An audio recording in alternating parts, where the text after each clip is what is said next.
पाठ 21 वाक्य। दो या दो से अधिक शब्दों के सार्थक योग से वाक्य बनता है। सार्थक शब्द समूह ही वाक्य होता है। वाक्य के द्वारा ही व्यक्ति भावों और विचारों को व्यक्त करता है। जैसे प्रेमचंद को हिंदी उपन्यास का सम्राट कहा जाता है। इंग्लैंड को हराकर भारत ने क्रिकेट श्रृंखला जीत ली। गीतिका बहुत सुशील और गुणवती लड़की है। ये तीनों ही वाक्य प्रेमचंद, क्रिकेट में भारत की जीत और गीतिका के गुणों के विषय में संपूर्ण भाव प्रकट कर रहे हैं।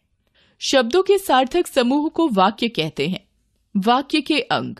वाक्य को दो अंगों में विभाजित किया जाता है, उद्देश्य, विधेय। उद्देश्य वाक्य में जिसके बारे में कुछ कहा जाता है वह उद्देश्य कहलाता है।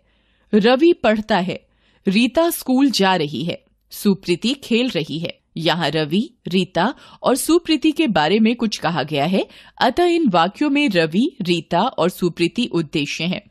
अर्थात वाक्य का कर्ता उस वाक्य का उद्देश्य कहलाता है। उद्देश्य ही क्रिया को करने का कारण होता है। विधेय उद्देश्य के द्वारा किया गया कार्य विधेय कहलाता है। ऊपर दिए गए वाक्यों में रवि के द्वारा पढ़ना, रीता के द्वारा स्कूल जाना, सुप्रीति के द्वारा खेलना विधेय है। वाक्य के भेद। वाक्य के प्रमुख रूप से दो भेद होते हैं। पहला रचना के आधार पर, दूसरा अर्थ के आधार पर।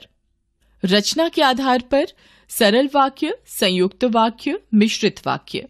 अर्थ के आधार पर विधानवाचक वाक्य, निषेधात्मक वाक्य, प्रश्नवाचक वाक्य, आज्ञावाचक वाक्य, विस्मयवाचक वाक्य, संदेहवाचक वाक्य, इच्छावाचक वाक्य, संकेतवाचक वाक्य।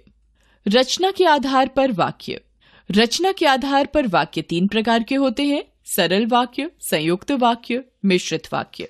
सरल वाक्य जिस वाक्य में एक उद्देश्य और एक ही विधेय प्रयुक्त हो उसे सरल या साधारण वाक्य कहते हैं। जैसे अभिषेक दूध पी रहा है, निखिल पतंग उड़ा रहा है।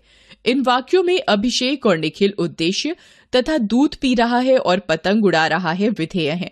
संयुक्त वाक्य जब दो या दो से अधिक वाक्य समुच्चय बोधक, पर, किंतु, और, या, की आदि द्वारा जुड़े हों तब वह संयुक्त वाक्य कहलाता है। जैसे रमा नाचती है और राधा गाती है।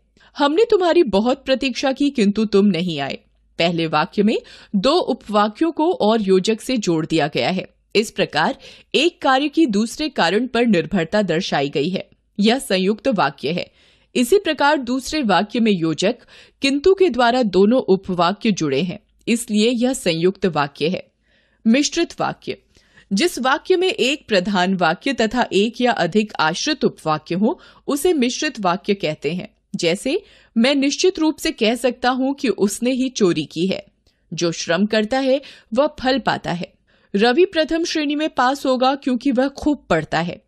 इस प्रकार स्पष्ट है कि मिश्रित वाक्य में एक मुख्य वाक्य तथा अन्य आश्रित वाक्य होते हैं। अर्थ के आधार पर वाक्य। अर्थ के आधार पर वाक्य 8 प्रकार के होते हैं। विधानवाचक वाक्य जिस वाक्य द्वारा किसी घटना अथवा कार्य का होना प्रकट हो उसे विधानवाचक वाक्य कहते हैं। जैसे ऐश्वर्या नाच रही है, महाभारत युद्ध में पांडवों की विजय हुई थी। निषेधात्मक वाक्य जिस वाक्य में निषेध या नकारात्मक भाव प्रकट हो उसे निषेधात्मक वाक्य कहते हैं। जैसे आज अखबार नहीं आया, झूठ मत बोलो। प्रश्नवाचक वाक्य जिस वाक्य द्वारा प्रश्न किया जाए उसे प्रश्नवाचक वाक्य कहते हैं। जैसे क्या तुमने अपना होमवर्क कर लिया है, क्या वह बारिश में भी स्कूल गया। आज्ञावाचक वाक्य जिस वाक्य से आज्ञा या आदेश का भाव प्रकट होता है उसे आज्ञावाचक वाक्य कहते हैं। जैसे पौधों में पानी लगाओ, शाम बारिश में बाहर मत जाओ।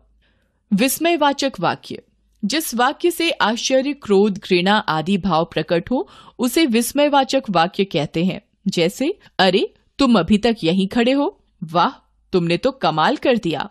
संदेहवाचक वाक्य जिस वाक्य द्वारा किसी कार्य के होने में संदेह प्रकट हो उसे संदेहवाचक वाक्य कहते हैं। जैसे शायद वह आज आ जाएगा, संभवतः दुकान खुली होगी। इच्छावाचक वाक्य जिस वाक्य के द्वारा इच्छा, आशीर्वाद, स्तुति अथवा आशीष प्रकट हो उसे इच्छावाचक वाक्य कहते हैं। जैसे भगवान तुम्हारा भला करे, सदा सुखी रहो। संकेतवाचक वाक्य जिस वाक्य के द्वारा संकेत या शर्त प्रकट हो उसे संकेतवाचक वाक्य कहते हैं। जैसे, यदि तुम प्रथम श्रेणी में उत्तीर्ण हुए तो मुझे प्रसन्नता होगी। जब पिताजी आएंगे तो हम मेला देखने जाएंगे। आपने सीखा, सार्थक शब्दों के सही क्रम को वाक्य कहते हैं।